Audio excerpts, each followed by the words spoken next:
Labdien! Pie jums viesojas jauns raidījums Eko ziņas. Mēs runāsim par tēmām, kuras ir svarīgas ikvienam. Kāda ir vide, kurā dzīvojam? Gaiss, ūdens, meži, pļavas? Vai tiek ievērot normatīvi un standarti? Cik droši ir pārtika vai sadzīves preces, sākot ar rotaļlietām un lūpkrāsām līdz leduskapiem un monitoriem? Cik ātri tiek izziņota sabiedrībai publiskā informācija, ja tiek atklāta, piemēram, bīstama baktērija ierosinātāja pārtikā? Ko nozīmē domāt zaļi? Ko nozīmē domāt ekoloģiski? Esiet kopā ar mums, ja tas jūs interesē, ja tas jūs patiešām uzrunā. Uz šo brīdi vēl joprojām nav zināms cēlonis, kas izraisīs vairāk nekā 1000 iedzīvotāju inficēšanos Vācijā.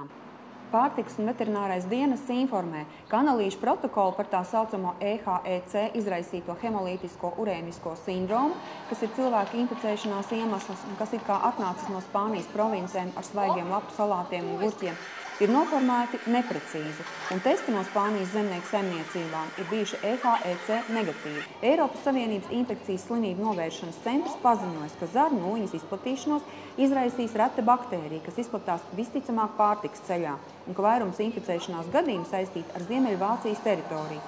Turpinās cēloņu tālāk izmeklēšana.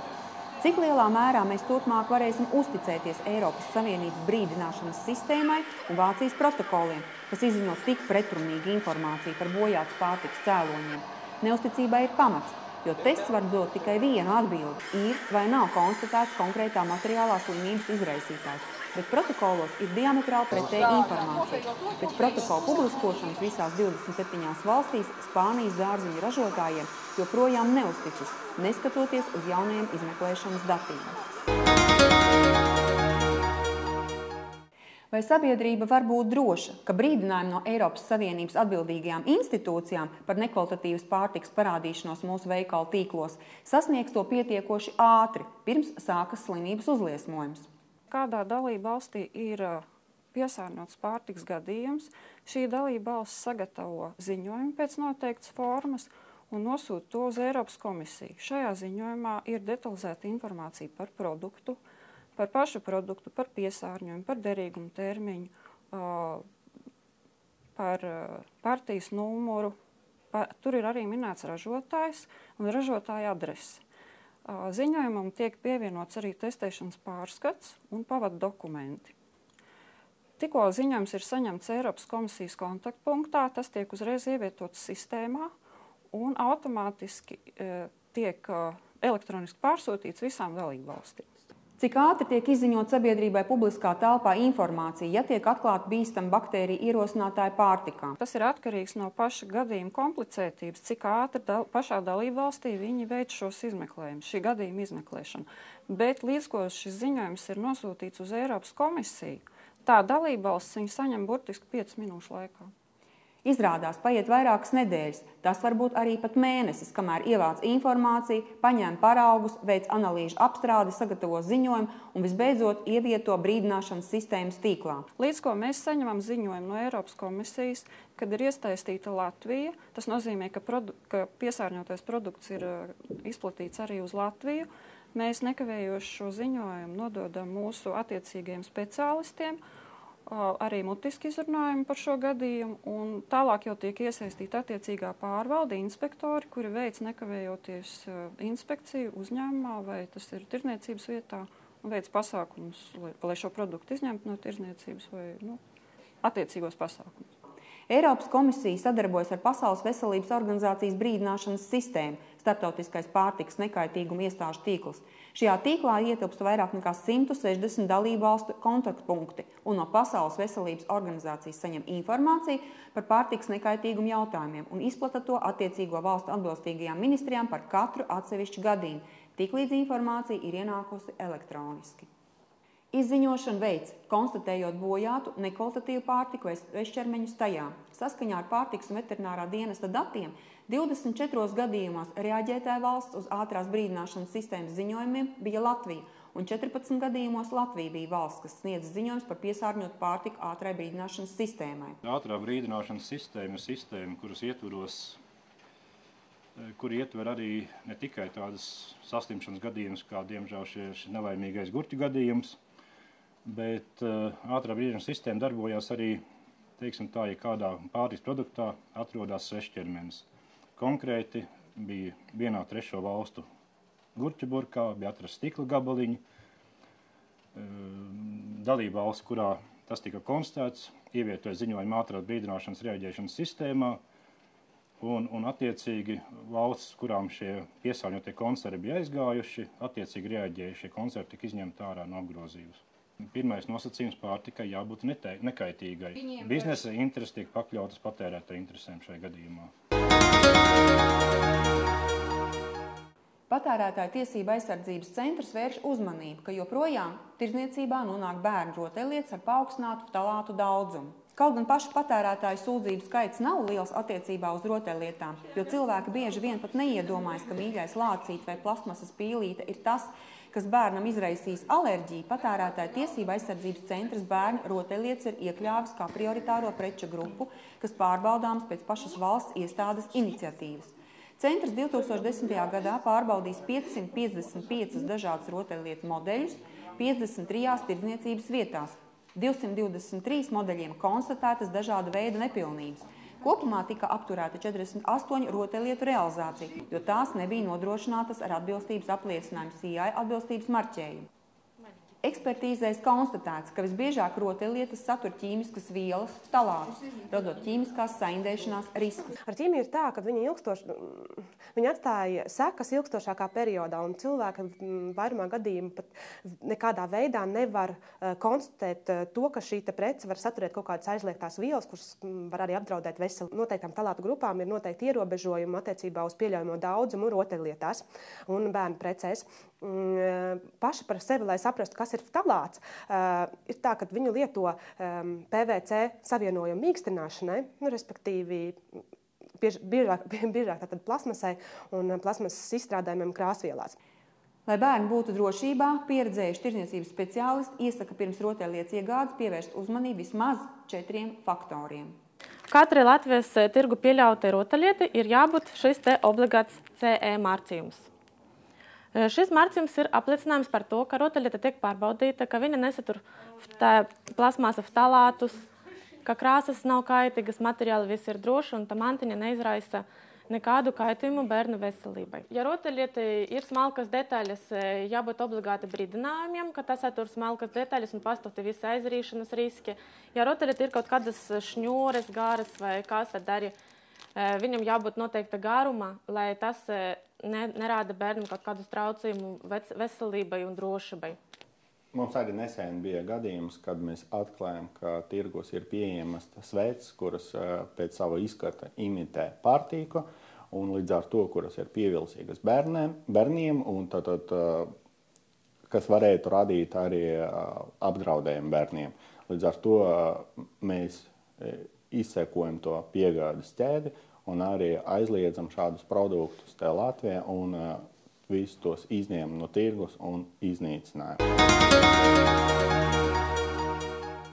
Saeimas Tautsaimniecības komisijā izskanējis aicinājums pilnībā atcelt ciršanas apliecinājumu nepieciešamību.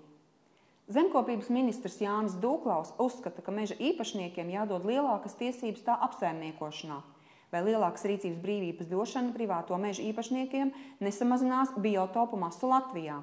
Pēc dabas fonda speciālistu domām biotopu platības vairs aizņem tikai 4% no Latvijas teritorijas.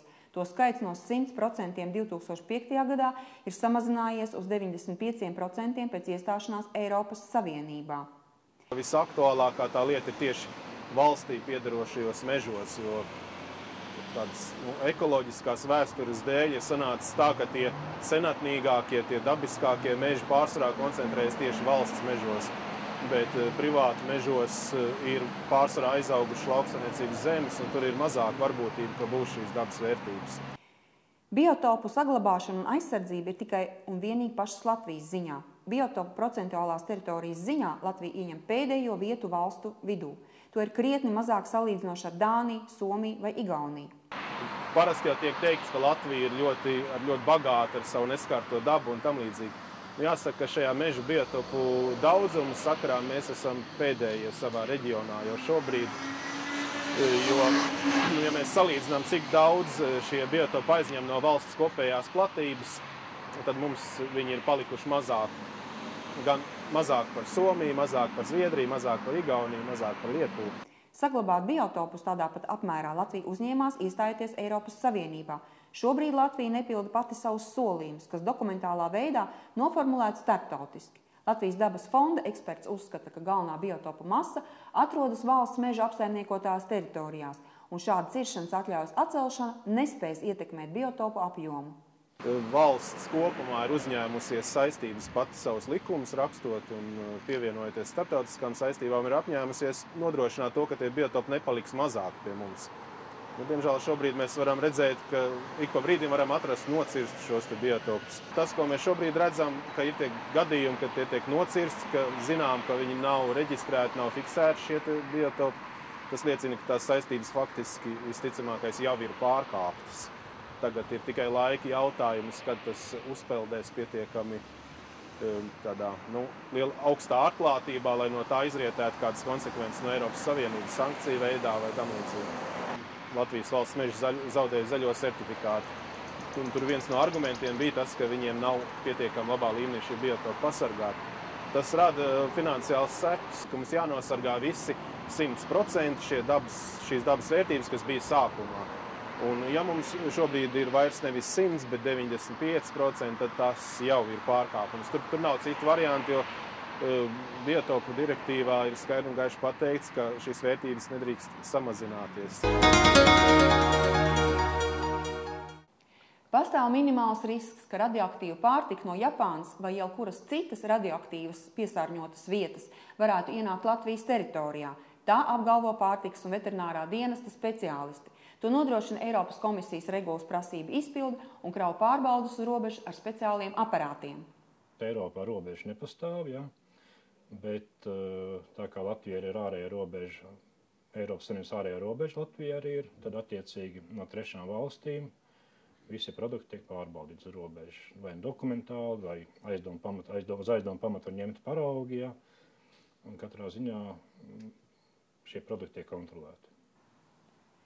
Eiropas komisija šā gada 11. aprīlī pieņēma komisijas īstenošanas regulu, ar ko pēc avārijas Fukushimas atomelektrostacijā paredz īpašus nosacījumus, kur reglamentē Japānas izcelsmes pārtikas un barības importu un pārtikas un barības sūtījumus no Japānas. Radioaktīvo piesārņojumu uz Eiropas Savienības robežas, konkrēti, ja tā ir Latvijas ārējā Eiropas Savienības robeža, šo radioaktīvo piesārņojumu kontrolē pārtikas veterināra dienesta sanitāro robežu inspekcija.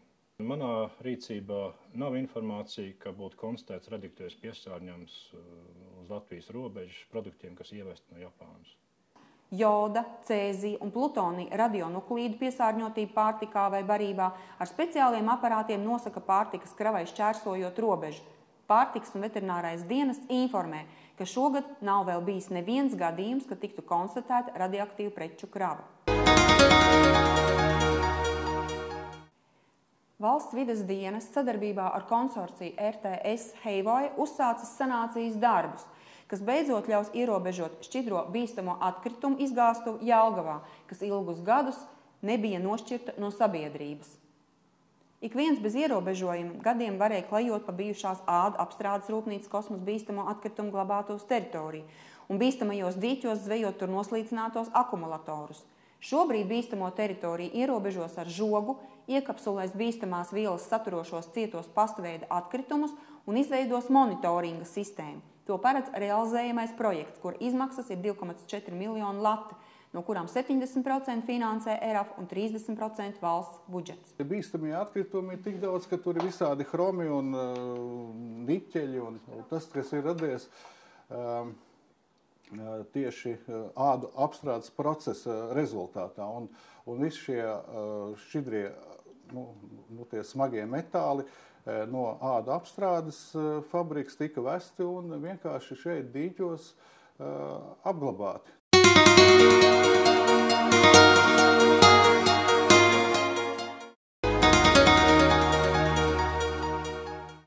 61% pazīstamāko firmu lūpu krāsas satur svinu.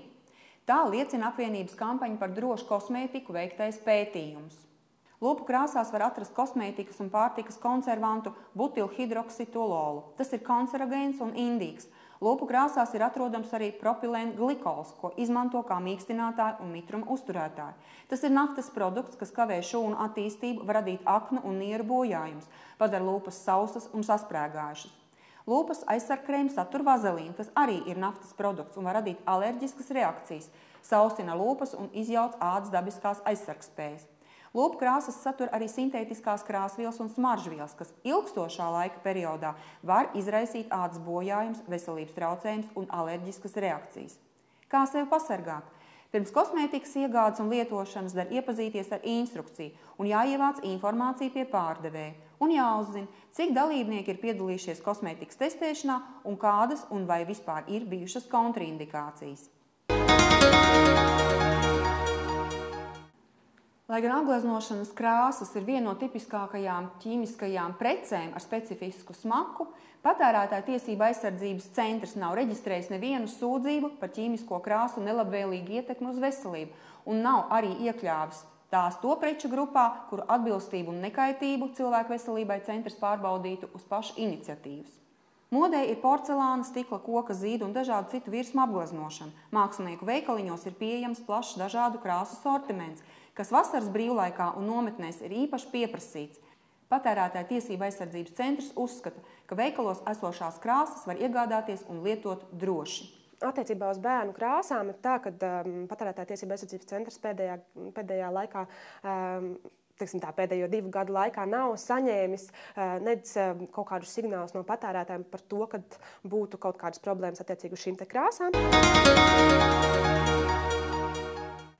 Pēc statistikas datiem leduskapji un saldētavas ir otrs galvenais enerģijas patērētājs mājsaimniecībās, tūlīt aiz apkuras. Un to dzesēšanai tiek plaši izmantoti fluoru ogļu ūdeņraži, kas ir bīstami vidē, jo to klimata izmaiņu potenciāls ir 3200 reizes lielāks nekā ogļskābajai gāzei. Fluoru ogļu ūdeņražu ražošana ir saistīta ar chlora organiskajiem savienojumiem, kas ir noturīgu un toksisku vielu grupa. Ja iegādājaties leduskapi, jūs izvēlēsieties leduskapi ar marķējumu A2+, tad jūs kaut nelielā mērā sekmēsiet chlora organisko savienojumu ierobežotāku ietekmi uz vidi, un šis leduskapis patērēs daudz mazāk elektrības. Lielākā daļa firmu, kas ražo leduskapis, ir specializējušies tā saucamās baltās tehnikas ražošanā, un ir kompānijas, kas paralēli sadzīves tehnikas ražošanai darbojas arī citos biznesos.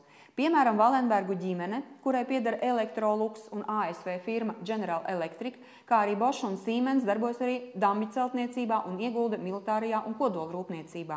Savukārt Turcijas Koch Holding, kuram pieder uz budžeta klases maisaimniecības precēm orientētais Beko zīmols, ir iesaistījušies ogļrūpniecībā un autorūpniecībā. Latvijā šobrīd oficiāli reģistrēti 65 ekoloģiskie veikali. Rīgā ir atvērti 34 veikali. Pa vienam veikalam darbojas Valmierā, Ogrē, Dobelē, Ventspilī, Kuldīgā, pa 2 Liepājā un Jelgavā. Atvērti un aktīvi darbojas 21 ekoloģiskais internetu veikals. Eko internetu veikaliem ir liela popularitāte, un to skaits prognozējums, ka tuvākajā laikā tikai pieaugs. Tas saistīts arī ar salīdzinoši nelielām investīcijām, kas jāiegulda sākotnē, lai uzsāktu savu personisko biznesu. Internetu veikala saites izgatavošanas vidējās izmaksas PayPal sistēmā prasa vidēji tikai 300 latus. Savukārt pieprasījums pēc ekoloģiski tīras produkcijas pēdējo 5 gadu laikā pieaudzis vairāk nekā 10 reizes. Tuvākajos gados tiks izbūvētas vēl vismaz 2 radioaktivitātes monitoringa stacijas, papildus jau 15 esošajām, jo 10 gadu laikā Latvija burtiski nokļūs atomelektrostaciju ielenkumā. Tā vēsta valsts vides dienesta speciālisti. Mēs plānojam monitoringa staciju tīklu paplašināt, izveidot jaunus punktus tuvāko 2-3 gadu laikā un nosekt visus virzienus, pat cik mēs zinām, ka tiks celta Baltijas AES pie Kaļiņgradas, pie Sovietskas, precīgais sakoties, tiks celta Baltkrievijas AES, tiks celta, es domāju, ka visdrīzāk tiks celts Visagines AES, tai pašā laikā ir nodefinējuši arī Igauņi, ka viņi cels savu AES Silemē rajonā, Somiem tiek celtas 2 stacijas, 2 bloki, precīgais sakoties, tiek rekonstruētas Ļeņgradas AES un tiek 2 jauni bloki celti, Ļeņgradas AES 2. Protams, ir austrumu virzienā Smoļenskas un Kaļiņas AES, pa vienam blokam, tas faktiski mēs atrodamies kā nosacīti atomstacija ielenkumā.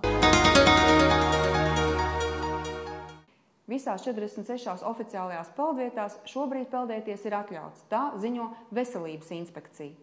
Tāpat laikā Veselības inspekcija norāda, ka finansējuma samazinājuma dēļ agrāko vairāku simtu peldvietu vietā šobrīd tiek regulāri kontrolētas tikai minētās 46. Šobrīd monitorings notiek 46 oficiālajās peldvietās. No tām Rīgā, piemēram, ir 4 peldvietas, un to skaitā ir visas jūrmālas peldvietas. Un Latvijā peldsezona sākās jau oficiāli 15. maijā, un pirms tam mēs veicām pirmās monitoringa analīzes, un šobrīd visās peldvietās ūdens kvalitāte ir laba un var droši peldēties. Veselības inspekcija piedāvā savu sadarbību un neatsaka pārbaudas pēc speciāliem lūgumiem no pašvaldības puses, ja šādi iesniegumi ienāk. Ja cilvēks grib peldēties kādā no peldvietām, kas nav oficiālajā sarakstā, tad ļoti vienkārši var veikt tādu vizuālu ūdens kvalitātes novērtējumu. Un uzmanība ir jāpievērš, vai tur nav kaut kāds ar aci redzams piesārņojums. Tātad vai nepeld kaut kāda atkritumi, vai nav kaut kāda naftas produktu plankuma, kas ir ūdeni piesārņojuši, vai nav nedabīgi ilgi noturīgas putas, kas varētu liecināt par kaut kādu ķīmisko piesārņojumu. Un jo īpaši vasaras otrajā pusē būtu jānovērtē, vai ūdenī nav savairojušās zilāļas. Gaisa kvalitāte galvaspilsētā šobrīd ir apmierinoša. Tā vēsta Rīgas domas mājokļu departamenta vides pārvaldes monitoringa dati pie Dailes teātra Brīvības ielā.